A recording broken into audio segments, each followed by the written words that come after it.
Trouble alimentaire quand le corps parle, quand l'âme crie. Alors bonjour à tous, je suis Camille Lelièvre.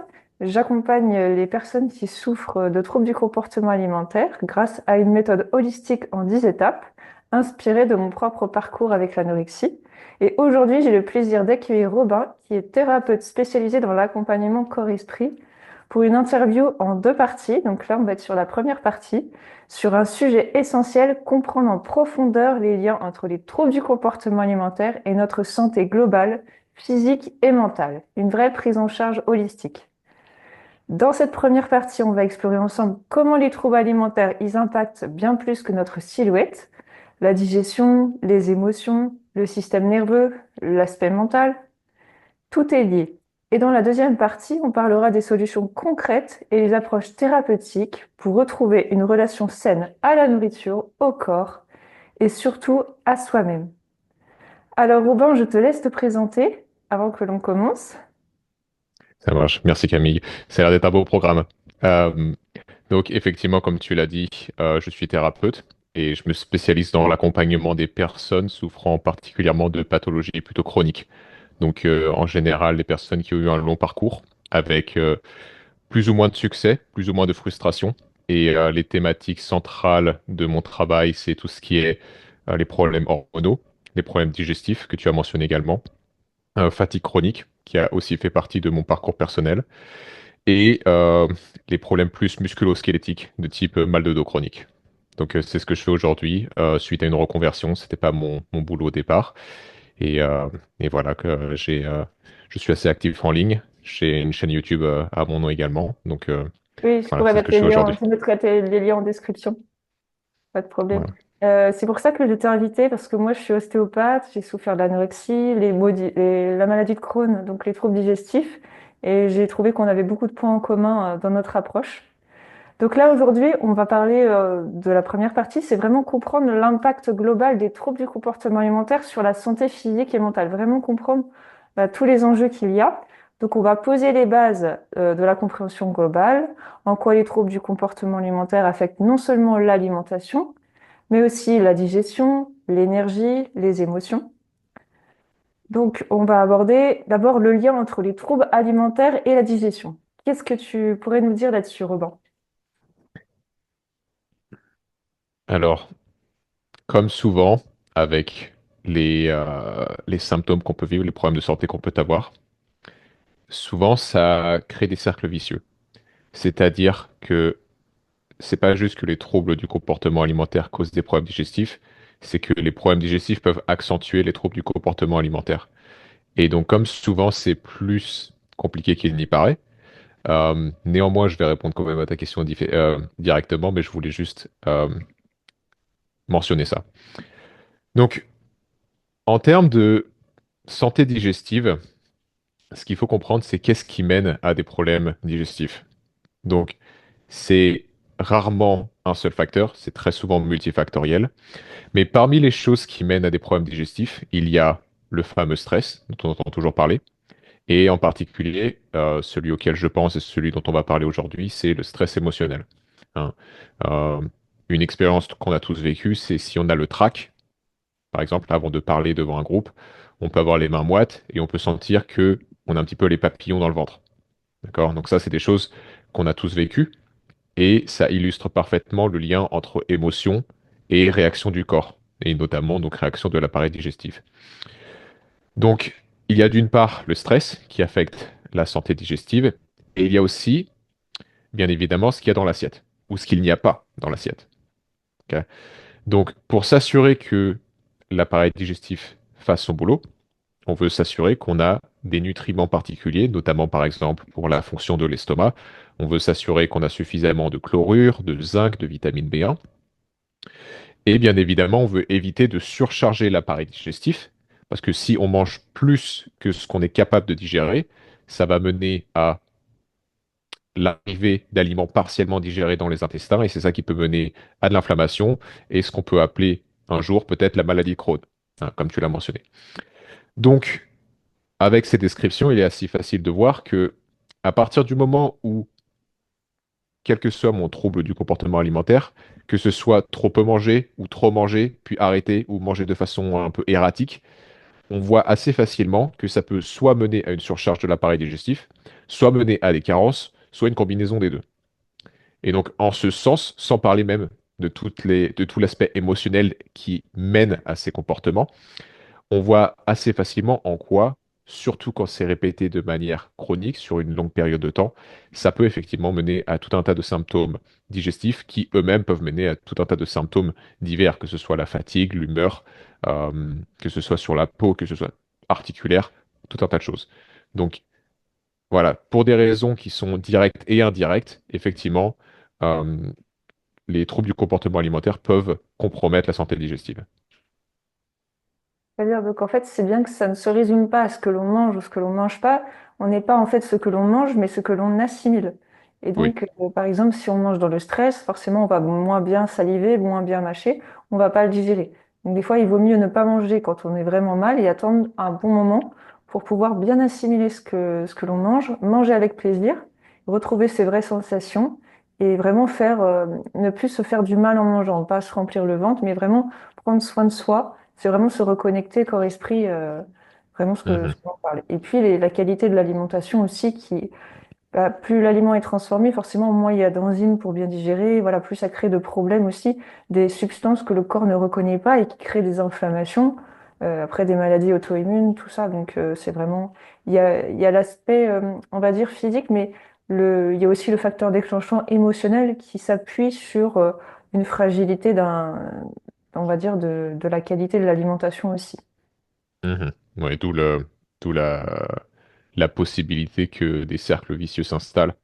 Mm. Parce qu'effectivement, ensuite, c'est le problème digestif, ce qui affecte les transmetteurs qui impactent ma fonction cognitive, mon humeur et donc mon état émotionnel, ce qui impacte mes choix alimentaires, etc. Donc, ça peut assez facilement créer un cercle vicieux. Et effectivement, ce que tu as dit, c'est on peut pas. Enfin, c'est pas forcément recommandé de manger quand on est dans un état de stress particulier. La façon dont je le décris pour que les, euh, les gens le comprennent assez facilement, c'est que de la même façon que je ne peux pas inspirer et expirer en même temps, parce que c'est ce qu'on appelle des antagonistes, je ne peux pas faire les deux en même temps, le corps il peut pas digérer et stresser en même temps. Mm. Ok. Donc plus je suis stressé, moins je vais digérer. Et effectivement, notre objectif, c'est pas juste d'avoir les bonnes choses dans l'assiette, c'est d'être capable de les assimiler. Ok. Donc, dans ma carrière précédente, j'étais ingénieur, donc j'étais comment dire, linéaire et analytique dans ma façon de faire. Et j'ai tendance à résumer ça en une équation, à savoir que la nutrition, c'est ce qu'on recherche, égale les nutriments qu'il y a dans l'assiette, plus digestion. Tout à Si fait. on a un des deux qui manque, on va pas avoir la nutrition, donc on va pas avoir ce qu'on cherche. Oui, et c'est pour ça que l'on est tous différents sur notre capacité digestive. Et il y a aussi donc on peut pas savoir des fois les troubles digestifs sont liés au TCA. Est-ce que c'est les TCA qui emmènent les troubles digestifs? Est-ce que c'est les troubles digestifs qui emmènent des TCA selon toi? L'œuf ou la poule? Voilà. Est-ce que c'est l'œuf ou la poule? Et c'est peut-être ça dont on parlera dans la deuxième partie, à savoir comment se sortir de ça. Comment se sortir d'un cercle vicieux? Eh bien, en fait, il faut avoir une approche qui est holistique, comme tu l'as dit, et avoir plusieurs cordes à son arc. C'est qu'est-ce que je peux faire sur tous ces plans-là pour maximiser les chances de succès et pour sortir de ce cercle vicieux. Parce que de la même façon que quand on est mal, il y a des cercles vicieux qui s'instaurent, quand on est bien, on peut facilement mettre en place des cercles vertueux, où en fait la santé s'entretient toute seule. Donc, pour répondre à ta question, l'œuf ou la poule, je ne sais pas. Et ça varie certainement d'une personne à l'autre. Mais effectivement, il y a une corrélation entre les deux. D'accord. Et si on va un peu plus loin dans cette idée, s'il y a un lien entre les émotions et l'alimentation, comment nos émotions, qui sont parfois inconscientes, ils influencent nos comportements alimentaires? Ok. Euh, alors pour ça, il va falloir peut-être faire une petite digression et expliquer les émotions et comment un être humain peut appréhender ses émotions pour en arriver éventuellement, potentiellement, à des choix alimentaires. Donc, pour ça, j'aime bien commencer par des principes fondamentaux, à savoir que Il y a plusieurs principes. Premier principe, c'est que la priorité numéro un de tout organisme vivant, y compris un être humain, c'est la survie. C'est la priorité absolue. Il faut survivre. La deuxième chose qu'il faut comprendre, c'est un autre principe, c'est que toutes les décisions, il y a deux moteurs qui nous mènent à prendre des décisions, que ce soit conscient ou inconscient. Soit on cherche à s'éloigner de la souffrance ou de la douleur, soit on cherche à se rapprocher du plaisir. C'est tout. Quand on creuse vraiment ce qui explique nos comportements, c'est soit je cherche à fuir la douleur, soit je cherche à me rapprocher du plaisir. C'est tout. Ce qu'il faut savoir avec ces deux moteurs, c'est que s'éloigner de la douleur est plus puissant que se rapprocher du plaisir. Il y en a un, ça passe par le circuit amygdalien dans le cerveau. L'autre, ça passe par la dopamine, donc c'est le circuit dopaminergique. Et donc, échapper la souffrance, c'est plus important que l'autre pour des raisons de survie. Donc, on en revient à l'autre principe que je viens de mentionner. Donc, pour maximiser les chances de survie, l'être humain, il a tout un tas de mécanismes. Et ce qu'il faut comprendre, c'est que l'être humain, c'est pas du tout le cas aujourd'hui, mais si on regarde pour nos ancêtres, l'être humain, pour survivre, a besoin des autres. On est un animal tribal, ok, un animal social. Donc, on a tout un tas de mécanismes psychologiques, donc que ce soit les pensées ou les émotions, ou des comportements innés en nous, qui nous mènent à maximiser nos chances de rester dans notre tribu, de rester dans notre groupe. Pourquoi? Parce que si on compromettait notre appartenance à notre groupe, et à nouveau, il faut penser à nos ancêtres qui vivaient en tribu, eh bien, on augmenterait nos chances de se faire exclure. Et si on se fait exclure de notre groupe, on finit seul. Et seul, à l'époque de nos ancêtres, c'est la mort assurée. Ok. Donc, en d'autres termes, un grand nombre de nos comportements, de nos schémas émotionnels et schémas mentaux sont associés à cette peur de se faire exclure d'un groupe. Et quand on sait ça, on comprend, c'est beaucoup plus facile de comprendre pourquoi on a tel ou tel comportement. Donc, de manière générale, euh, les schémas émotionnels qui surgissent en nous dépendent de ce qu'on a vécu pendant l'enfance. Hein. Donc, c'est là que, comme disait Camille, il faut avoir une approche holistique. Il ne faut pas juste parler de digestion, il ne faut pas juste parler euh, d'énergétique, il faut aussi parler de psy. Mais suivant ce qu'on a vécu pendant l'enfance, on va avoir tel ou tel schéma émotionnel. Pour faire vraiment faire, comment dire, pour survoler tout ça de manière précise et rigoureuse, il faudrait faire 10 épisodes. Donc je vais essayer d'être bref. Mais quoi qu'il en soit, en fonction de ce qu'on a vécu pendant l'enfance, ça peut mener beaucoup de personnes à ne pas se sentir en sécurité dans leur corps ou dans la vie. Ça peut mener beaucoup de personnes à manquer de confiance en elles. Ça peut mener des personnes à vouloir plaire d'une certaine façon, par exemple avec l'apparence physique, etc., etc. Et donc, on en vient à certains schémas émotionnels qui se répètent tout au long de notre vie. Par exemple, je vais reprendre l'exemple du trac, il y a certaines personnes, dès que elles doivent parler, même en groupe, si c'est entre amis, elles sont anxieuses. Ça vient du passé, et c'est des schémas émotionnels, donc quand cette personne va dans une certaine situation, elle va avoir les mêmes émotions qui surviennent.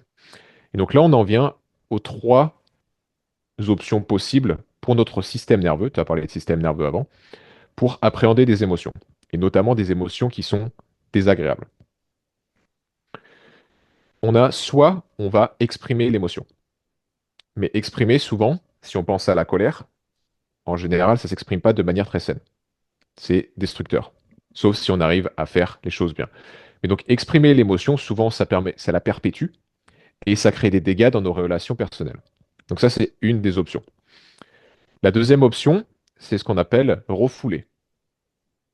Ça, on a tendance à dire, un peu moins de nos jours, mais il y a quelques décennies, c'était certainement le cas, mais que quand quelqu'un ne montrait pas ses émotions, on disait, ah, cette personne, elle est forte. Elle ne montre pas ses émotions. Sauf que refouler les émotions, ça mène à tout un tas de problèmes qu'on appelle psychosomatiques, c'est-à-dire que au bout d'un moment, ces émotions vont causer des dégâts dans notre corps. Et il y a tout un tas de problèmes de santé qui viennent de l'émotion refoulée. C'est extrêmement connu en médecine traditionnelle chinoise. Et la troisième option, ce qu'on appelle la dissociation ou l'évitement. C'est-à-dire, si pour une raison ou pour une autre, je ne peux pas exprimer, parce que par exemple, pendant mon enfance, quand j'exprimais mes émotions, c'était pas accueilli correctement. Si j'ai plus d'énergie ou si je me sens vraiment pas soutenu pour refouler mes émotions, mon système nerveux va automatiquement choisir la troisième option, à savoir la dissociation. Et ça, c'est je vais chercher des activités ou chercher des façons d'éviter la souffrance. Et là, on en arrive aux troubles du comportement alimentaire. Des façons de se déconnecter du moment présent, il y en a des milliers de nos jours. Ça peut être aussi simple que se divertir sur Instagram, ça peut être fumer une clope, ou ça peut être manger, quelle que soit la façon dont ça se manifeste. La subtilité avec le fait de manger pour éviter sa souffrance émotionnelle, c'est que le fait de manger, ça va immédiatement calmer le système nerveux. Donc en fait, instinctivement, on utilise la nourriture pour se calmer. Euh, le fait de manger, donc, ça nous permet de nous concentrer sur autre chose que l'intérieur, nos sensations. Donc en fait, c'est un outil parfait, c'est un comportement parfait pour éviter de ressentir nos douleurs, notre souffrance. Euh, et avec le temps, on développe une certaine dépendance à ces comportements de dissociation, et c'est ça qu'on appelle des addictions, et c'est ça qu'on peut éventuellement appeler un trouble du comportement alimentaire. Donc c'était de longue réponse, mais je voulais que l'audience comprenne, c'est que, et je pense que c'est potentiellement la chose la plus importante à comprendre, c'est que il ne faut pas juger le comportement. Quand on juge un comportement, c'est on ne comprend pas sa cause. Et ce qu'il faut comprendre, c'est que quand on a un trouble du comportement alimentaire, ou quasiment c'est applicable pour toutes les addictions, c'est très souvent un organisme qui cherche juste à survivre et qui cherche juste à se sentir mieux, quelle que soit l'apparence, quelles que soient les apparences, quel que soit le comportement. Et à partir du moment où on comprend ça, on peut arrêter de se juger pour notre comportement. Parce que quand on souffre de ce genre de comportement, j'ai l'impression j'ai l'impression de me répéter avec ce terme, on a tendance à se juger, ce qui peut créer un nouveau cercle vicieux. Hein, notamment avec la boulimie où je mange trop puis je me punis. Je mange trop puis je punis. D'accord? C'est parce qu'on se juge et on a beaucoup de culpabilité parce qu'on ne comprend pas l'origine de ce comportement. Et donc vraiment, il est important de réaliser que il y a toujours une raison derrière. Et cette raison, c'est que notre organisme, il fait de son mieux pour survivre. Oui, merci Robin pour cette explication. Moi, si je peux rajouter quelque chose par rapport aux troubles du comportement alimentaire, parce que vraiment, je me suis vraiment spécialisée là-dedans sur les recherches, les neurosciences, les neurotransmetteurs. Beaucoup de personnes me disent pourquoi moi je vais je vais manger beaucoup, faire de l'hyperphagie, pourquoi moi je vais faire de la boulimie et moi de l'anorexie. Je dirais que en fait, c'est juste que le corps cherche ce qui est le plus facile pour lui.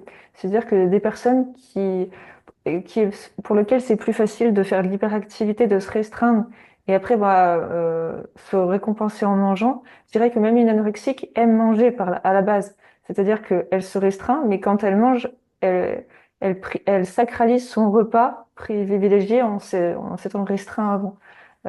Mais à la base, quand elle mange, après, ça crée des hormones de bien-être dans le cerveau.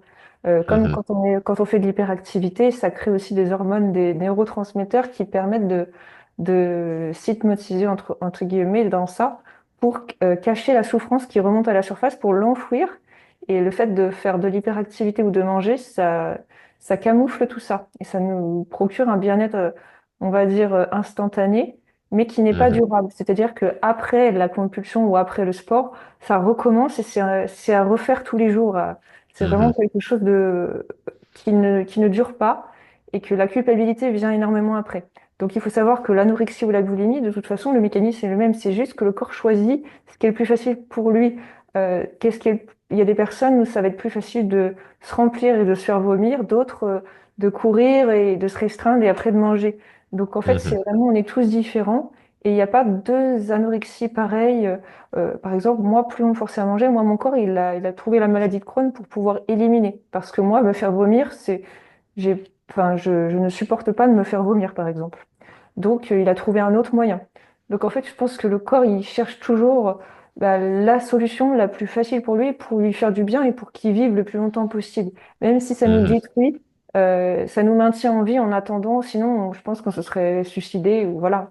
Donc Absolument. ça nous permet de nous maintenir plus longtemps dans un bien-être temporaire, mais qui nous maintient tous les jours et qu'on reproduit tous les jours.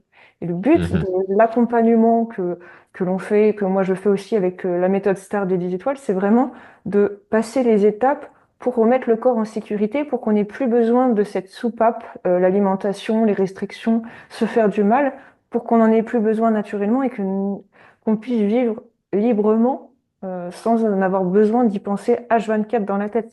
Un trouble du Mhm. comportement. Un trouble du comportement alimentaire, ça n'a rien à voir avec le poids. Moi, j'accompagne des personnes qui ont soit un poids trop élevé selon l'IMC ou un poids même considéré comme normal, ou des personnes en sous-poids. Mais ce qui compte, c'est ce qui se passe dans la tête en fait. Et on est vraiment guéri quand on est libre, quand on se sent antifragile, se désidentifier du trouble du comportement alimentaire pour devenir antifragile et s'adapter à n'importe quelle situation. On sait que si un jour on ne peut pas manger parce qu'il y a un imprévu, on sait qu'on va continuer à vivre et qu'on reprend notre habitude sans avoir peur.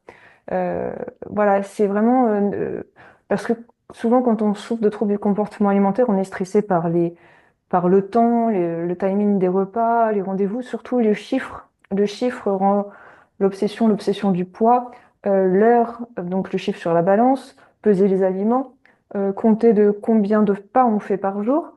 Tout ça, ça devient un hyper-contrôle qui est destructeur. Mhm. Donc, voilà. Absolument. Tu as dit plein de points, j'aimerais juste rebondir sur un ou deux parce que c'était très pertinent. Effectivement, quel que soit entre guillemets, le trouble du comportement alimentaire, il faut pas se fier aux apparences, effectivement, il faut comprendre ce qui se passe sous le capot. Et il y a une description, une définition des addictions en général que j'aime beaucoup qui illustre parfaitement ce que tu as dit. C'est une addiction, c'est quelque chose qui marche presque. C'est-à-dire ça me soulage, puis ça soulage plus. Et effectivement, ce que tu as décrit, ça illustre parfaitement le fait que c'est une partie du génie de l'intelligence du corps d'avoir tous ces mécanismes qui semblent dysfonctionnels, mais qui en fait sont très fonctionnels pour qu'on puisse rester un membre productif de la société, donc rester dans notre tribu, même si ça nous compromet notre santé, parce que c'est plus important pour notre survie que notre santé immédiate. Donc en fait, tous ces comportements-là qui semblent autodestructeurs sont en réalité extrêmement constructifs du point de vue du corps. Et donc à partir du moment où on comprend ça, on met plus ou moins fin à la culpabilité et au jugement. Merci Robin pour cette petite explication en plus. C'est vrai que c'est... Et en fait, moi qui ai souffert de troubles du comportement alimentaire, il y a des choses que l'on ressent dans le corps, mais qu'on n'arrive pas à exprimer avec des mots pour les personnes qui n'ont jamais vécu ça. Moi, je sais qu'avant d'avoir fait de l'anorexie, je pouvais pas comprendre quelqu'un qui ne pouvait pas manger parce que j'ai toujours aimé manger. Moi, j'ai jamais fait de régime, jamais été grosse, donc en fait, ça n'a rien à voir avec tout ça. Et quand on l'a pas vécu, on peut pas forcément le comprendre. Je voulais en parler aussi sur la somatisation. La somatisation, c'est justement comment le corps exprime le mal-être émotionnel à travers la digestion, les compulsions ou sur le corps.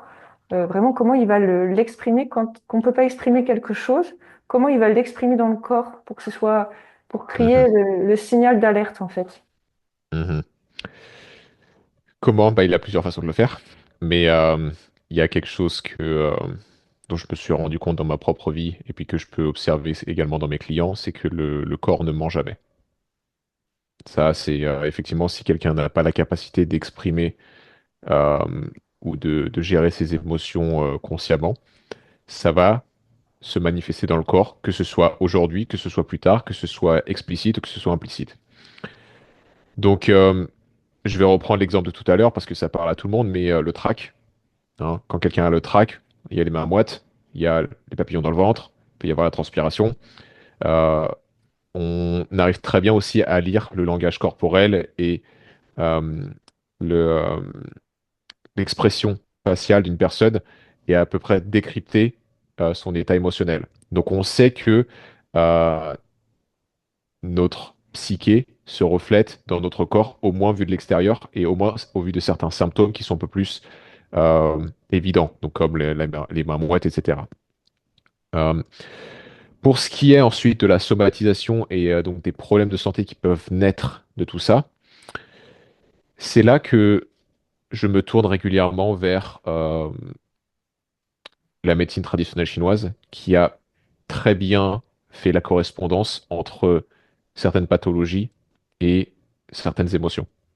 Ok. Et par exemple, une association qui fait partie des plus connues, c'est que la colère, la frustration, l'impatience, ça vient affecter le foie en médecine traditionnelle chinoise. Donc, je ne sais pas si je peux te donner une réponse un peu plus étoffée que ça, mais moi, ce que j'observe, c'est que dans la vie de tous les jours, on l'a tous vécu, on arrive à le voir chez les autres, souvent. On le voit un peu moins chez nous parce que c'est plus dur à voir chez soi. Et il y a des systèmes qui ont plusieurs milliers d'années, qui ont fait établir ces correspondances qui sont très pertinentes et qui illustrent en quoi, effectivement, nos émotions, même si on a un mode de vie sain, entre guillemets, vont avoir un impact sur notre santé. C'est ce qu'on appelle la somatisation. Soma, c'est juste un préfixe qui veut dire le corps.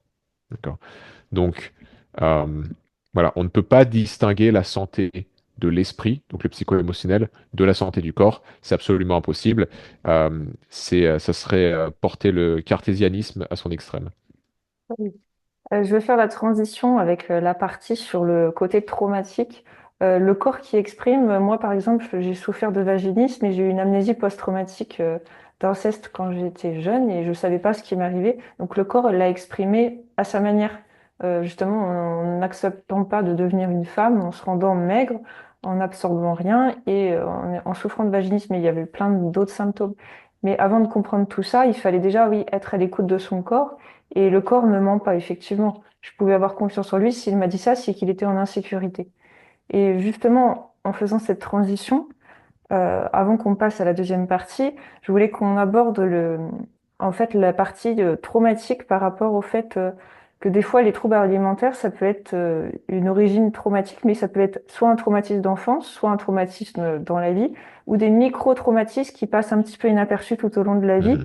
qui mettent en lumière ce développement de troubles du comportement alimentaire, souvent au moment de l'adolescence ou la vie adulte, au moment où on est prêt à affronter ça. Qu'est-ce que tu en penses de ça, Robin? Absolument. La réponse courte, c'est que c'est tout à fait vrai. Comme j'ai dit, j'ai brièvement mentionné tout à l'heure, c'est que nos schémas émotionnels d'aujourd'hui viennent de ce qu'on a vécu par le passé. En général, l'enfance laisse une empreinte plus importante parce que notre psyché est plus perméable à cette période de notre vie. Néanmoins, comme tu l'as dit, ça peut être un traumatisme, petit ou grand, à n'importe quelle période de notre vie. Et ce qu'il faut savoir, c'est que, à nouveau, c'est pas comment dire, l'intensité d'un traumatisme d'un point de vue objectif qui va impacter comment dire, son emprise sur la personne plus tard. C'est comment ce traumatisme a été vécu par la personne. Donc c'est pas objectif, c'est subjectif. Ok. Donc par exemple, moi, j'ai rien vécu d'extrêmement traumatique, mais j'ai néanmoins des blessures. Ok. Même si on regarde de l'extérieur, tout allait bien dans ma vie. J'ai pas eu de violence émotionnelle, physique, quoi que ce soit. Mais j'ai néanmoins mes blessures. Ça serait une conversation qui prendra un peu de temps à expliquer, mais on, on voit toujours les choses à travers le prisme de est-ce que je suis en sécurité, est-ce que je suis adéquat, etc., etc. Est-ce que je fais les choses bien? Donc, effectivement, des expériences, que ce soit des micro-traumatismes ou des macro-traumatismes, vont affecter notre psyché énormément. Et une des facultés de notre cerveau, hein, c'est notre cerveau essaye de prédire le futur pour empêcher que le passé, les expériences passées désagréables se reproduisent. Ok. Donc en ce sens, par exemple, si on regarde l'anorexie, une façon d'interpréter l'anorexie, c'est j'essaye de me faire toute petite. J'essaye de me rendre invisible pour pas que ça m'arrive à nouveau. Ok. Euh, la boulimie, dans le cas le plus extrême, où je finis en surpoids ou obèse, ça peut être pareil. Ça devient une armure pour pas que ça m'arrive non plus. Donc, en ce sens, à nouveau, le comportement qu'on observe aujourd'hui est une réaction à ce traumatisme. Et tout ce que fait notre cerveau, c'est d'essayer de faire en sorte que ce traumatisme, qui a été évidemment mal vécu, ne se reproduise pas à l'avenir. Et donc, en ce sens, effectivement, beaucoup de nos comportements, ça en revient au principe que j'ai donné tout à l'heure, c'est il y a deux moteurs derrière tous les comportements, c'est soit j'évite la souffrance, soit je vais vers le plaisir. Il faut savoir que éviter la souffrance, c'est pas forcément la souffrance présente, c'est j'évite une souffrance que j'imagine pourrait se produire à l'avenir peut-être. Et c'est là que ça devient subtil. Parce que du coup, c'est presque je fais de la prévention, je m'imagine que le pire va se passer, et donc je fais de la prévention aujourd'hui en, voilà, avec tout un tas de comportements comme ceux dont on a parlé aujourd'hui. Oui, et puis je voulais aussi ajouter que les troubles du comportement alimentaire, donc tu as parlé de l'anorexie, la boulimie, je dirais que les personnes souvent ne grossissent pas ou sont des fois maigres parce qu'il y a un hyper-contrôle, c'est-à-dire que soit elles vomissent derrière ou ils prennent des laxatifs, c'est-à-dire qu'il y a vraiment quelque chose de Mm, vouloir reprendre le contrôle sur quelque chose qu'on n'a pas pu contrôler au moment du mm. trauma. Oui, il y a Euh, différents types, ouais. voilà, et l'hyperphagie, vraiment là, c'est vraiment se remplir, s'hypnotise. Il n'y a pas de contrôle derrière, c'est-à-dire qu'on se Mm. laisse, Ouais, on ce veut serait plutôt consommer des l'hyperphagie du efforts, coup. voilà, pour Mm. l'hyperphagie. Et il y a aussi l'orthorexie dont j'ai souffert, où vraiment Moi on aussi. hyper contrôle, vous voyez, peur de s'empoisonner, limite d'être hyper. Et on y pense H24, c'est-à-dire que si on est invité, tout ça, on va se demander comment ça va être cuisiné, tout ça, et du coup, ça devient invivable. Surtout Mhm. dans le monde auquel on vit aujourd'hui, il n'y a rien qui est 100% pur, on va dire, même l'air qu'on respire. Donc, il faut aussi se dire, bah, soit je me mets dans une bulle et je vis plus, ou alors je vis et je deviens antifragile et que mon corps est capable. Ce que je me suis dit, moi, c'est que quand je mettais dans ma bouche, c'était pas encore rentré dans mon corps, c'est encore dans l'intestin, mais mon corps est encore, il devient antifragile et capable de faire le tri de ce qui est bon et pas bon. Mhm. Quand on pense les choses comme ça aide énormément à justement à se dire qu'on a déjà un filtre dans le corps, que ce soit par les narines quand on passe dans les poumons pour l'air, et aussi pour le système digestif. Donc bien sûr, bah, si on fume pas, c'est mieux parce qu'on va pas rajouter des toxines encore plus. Mais déjà, on peut faire déjà nous, mais après, on peut pas devenir dans la perfection, quoi. Parce qu'il y a aussi des repas conviviaux, tout ça, ça apporte tellement de bien-être que si on s'en prive, en fait, toutes les hormones de bien-être qui est bénéfique pour la digestion et tout ça, on s'en prive. Et du coup, ça devient, on va dire, presque plus toxique de refuser une pizza entre Mhm. amis, alors que de manger une pizza entre amis peut apporter un bien-être aussi mental qui affecte aussi sur la capacité du corps à faire le tri. Donc c'est ça qui est important voilà, que j'explique aussi dans l'accompagnement, reprendre confiance en soi, devenir antifragile, se sentir en sécurité, c'est un grand travail. Donc je te remercie vraiment, vraiment Robin pour cet échange précieux. Si vous vous reconnaissez dans ce qu'on a partagé aujourd'hui, n'oubliez pas que la guérison, elle est possible. Elle commence en douceur, elle passe par l'écoute, la bienveillance et la reconnexion à soi.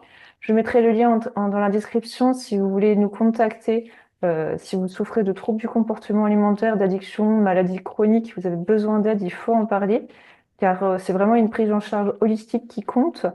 Et nous, on fait vraiment le lien entre tout ça, hein, le lien entre le corps, l'esprit, les émotions. C'est vraiment important de relier tout ça, même si justement c'est bien d'être suivi par un professionnel de la santé, votre médecin, mais aussi d'avoir un accompagnement qui vous permet au quotidien, chez vous, qu'est-ce que vous faites concrètement, comment vous pouvez reprendre le pouvoir créateur, vraiment de être autonome dans votre démarche. Et si cette interview vous a parlé, je vous invite donc à regarder la deuxième partie pour découvrir les clés et les outils thérapeutiques concrets. Et surtout, prenez soin de vous. Merci Robin. Merci Camille.